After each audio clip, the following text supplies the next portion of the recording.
Hello every one. ഇന്നത്തെ വീഡിയോയിൽ ഞാൻ കാണിക്കാനായിട്ട് പോകുന്നത് ഒരു ഗ്രീൻ ആപ്പിൾ രസത്തിൻ്റെ റെസിപ്പിയാണ്. ഇത് ഞങ്ങളുടെ വീടിൻ്റെ ബാക്ക് യാർഡിലുണ്ടായ ഗ്രീൻ ആപ്പിളാണ്. അപ്പോൾ ഇത് വെച്ചിട്ടാണ് നമ്മൾ രസം ഉണ്ടാക്കാനായിട്ട് പോകുന്നത്.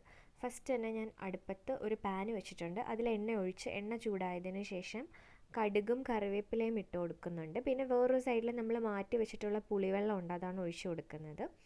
പിന്നെ ആപ്പിൾ നമ്മൾ എന്താ ചെയ്തതെന്ന് വെച്ചാൽ ഫസ്റ്റ് ഒരു പാൻ എടുത്തിട്ട് കുറച്ച് വെള്ളം ഒഴിച്ച് കട്ട് ചെയ്ത ആപ്പിൾ ഒന്ന് വേവിക്കാനായിട്ട് വെക്കുന്നുണ്ട്. അത് വെന്തതിന് ശേഷം ഒന്ന് സോഫ്റ്റ് ആവാൻ വേണ്ടിയിട്ടാണ് നമ്മൾ ചെയ്യുന്നത്. അതിനുശേഷം അത് തണുത്തതിന് ശേഷം നമ്മളതെടുത്ത് ഒന്ന് മിക്സിയിലൊന്ന് അരച്ചെടുക്കുകയാണ് ചെയ്യുന്നത്. ആ ഒരു മിക്സ് വെച്ചിട്ടാണ് നമ്മൾ രസം ഉണ്ടാക്കുന്നത്. നേരത്തെ ആ പുളിവെള്ളം മിക്സിൽ നമ്മൾ ആവശ്യത്തിന് പൊടികളെല്ലാം ഇട്ട് കൊടുക്കുന്നുണ്ട്. മഞ്ഞൾപ്പൊടി, മുളക് പൊടി എല്ലാം ഇട്ട് കൊടുക്കുന്നുണ്ട്, ആവശ്യത്തിന് ഉപ്പും. പിന്നെ നമ്മൾ ഈ അരച്ച് വെച്ചിരിക്കുന്ന ആപ്പിളിൻ്റെ മിക്സാണ് ഇട്ട് കൊടുക്കുന്നത്. പിന്നെ ജീരകം ചതച്ചത്, പെപ്പർ ചതച്ചത്, പിന്നെ ഗാർലിക്ക് ചതച്ചത്, ഇതെല്ലാം കൂടെ ആ മിക്സിലോട്ട് ഇട്ട് കൊടുക്കണം. ആവശ്യത്തിന് ഉപ്പ് ഇട്ട് കൊടുക്കുന്നുണ്ട്. അതൊന്ന് നന്നായിട്ട് തിളച്ചതിന് ശേഷം ലാസ്റ്റ് നമുക്ക് മല്ലിയില വെച്ചിട്ടൊന്ന് ഡെക്കറേറ്റ് ചെയ്യാം. ടൊമാറ്റോയ്ക്ക് പകരം നമ്മളിവിടെ ഗ്രീൻ ആപ്പിളാണ് എടുത്തിരിക്കുന്നത്. ഭയങ്കര ടേസ്റ്റി ആയിട്ടുള്ളൊരു രസമാണ്. നിങ്ങൾ ഉറപ്പായിട്ടും ട്രൈ ചെയ്യുക. ചാനൽ ഇഷ്ടപ്പെട്ടാൽ സബ്സ്ക്രൈബ് ചെയ്യാം.